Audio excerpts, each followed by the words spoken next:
now we go to Larry Sparano with some thoughts. Hey there. Yeah, hi, Kent. I'm not sure if I understood exactly what she's getting at. Now, if what she's saying is if you equate putting people in categories with racism, then yes, but that applies in all societies and all racial groups. Now, blacks look down on other blacks, whites look down on other whites, various ethnic groups look down on each other, on various other ethnic groups. And as a group becomes more educated, successful, and assimilated, stereotypes break down. Well, so what are you saying? I mean, you're saying there is no racism? Or, I don't get If your you want, point. if you want to define it that broadly, that you categorize people, yeah, but that runs through all races and all societies. It's not just white America, that's viciously racist, unlike any other society or countries. That's a whole distortion of the reality. I mean, do you feel that there is systemic racism in this country? It depends on how you Say, define that. I in, mean, I don't know what you mean by systemic. I mean, when you look at the advances that blacks have made in America, they're in these positions of power, they're in positions of influence, they're in the media, they're attorneys general, they're all kinds of elected officials. So, is that systemic racism? I don't know. Again, in the broadest sense, everybody is prejudiced towards other people to some degree. And as I say, as groups get more like each other, they become assimilated into one unified society where they become successful, they become educated, they become mainstreamed and assimilated. Then you have less and less of those stereotypes pervading. well, When what I was a about, kid, I was called yeah, all kinds of names, being an Italian American. right, And the image of Italian Americans has slowly gotten away from greaseball Guinea, WAP, which I was called, and right. mafia and all that, as Italian Americans became more educated and successful. Now you have them as governors and everything else. So that's what happens in the society. And when I mentioned this before, when I was in college, I had a black roommate who was an African black, very educated, and he looked down on American blacks. And even within American black society, there's division. So I'm saying it's a distortion and a disservice to promulgate this view that all white people are racist and it's systemic and it's raging and all that. I don't think that's the real picture. Well, what about her point about that it's in your subconscious? I mean, you're not aware of it, but you It are. is.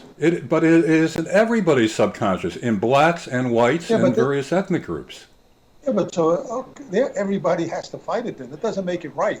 If everybody's doing it, does that make it right? Kent, it's human nature. You're not going to legislate that out of existence or wish it out of existence. As I said, what happens is as people become more assimilated, more successful, more educated, that diminishes. You can't eliminate that element that's in the human psyche, no matter what race you are. That's what I'm saying. This is all put on Well, white people being. I disagree with you in the sense that I'll give you an example. When we were working down in Binghamton at Fox 40, I Yeah, was the news director.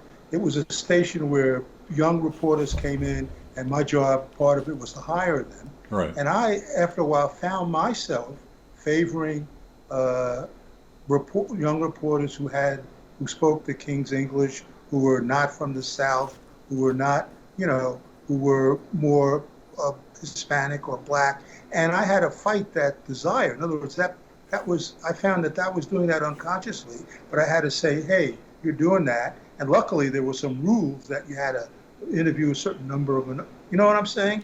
You get Yeah, my well, point? I know exactly what you're saying, and here I'll tell you where your logic is flawed. Okay, You were gravitating towards well-spoken people, well-educated candidates for reporters position because that's the competency you need in a reporter. Now, if you're going to bring in somebody who doesn't speak very well in English, doesn't well, it have had to an do with looks too. It had to do with looks. It had to do with clothes. It had to do with manner. But it was stuff. I think I was wrong in doing that, and I was able to correct it. No, I don't think you were See? wrong. I don't think you were wrong in that at all. Now, clothes, I mean, if somebody is wearing outlandish clothes, that isn't Yeah. usually. In other words, you can't stretch this to the point where you have to ignore some of the standards that reporters have had. It doesn't mean that you're being prejudiced because you're hiring people that are more No, I felt mainstream and more I felt I articulate. was. Hmm? Yeah, no, I felt I was. I mean, I felt I was leaning toward people that were more like me. All right, Put it that way. Ken, look at as you'll remember, we also hired. This is interesting. You're calling our days together in Binghamton. Yeah, You were my news director. I was the managing editor. right, right, We hired. I forget his name now, but we hired a Vietnamese guy. Great right, kid, great right, personality. Everybody loved him. right, However, he couldn't read much English, and we put him on the teleprompter. right, Now, right. that didn't make sense since he couldn't follow the English on the teleprompter, which screwed up anchors and Right, reporters when they're right, reading from the teleprompter. So was right. that deep-seated, deep-rooted systemic racism? No, it was just I agree. practicality. All right, well, listen, let's talk more about this next week. It's an All right, interesting Ken. subject. All right. Talk to you later. All Okay, right. Bye now. bye-bye.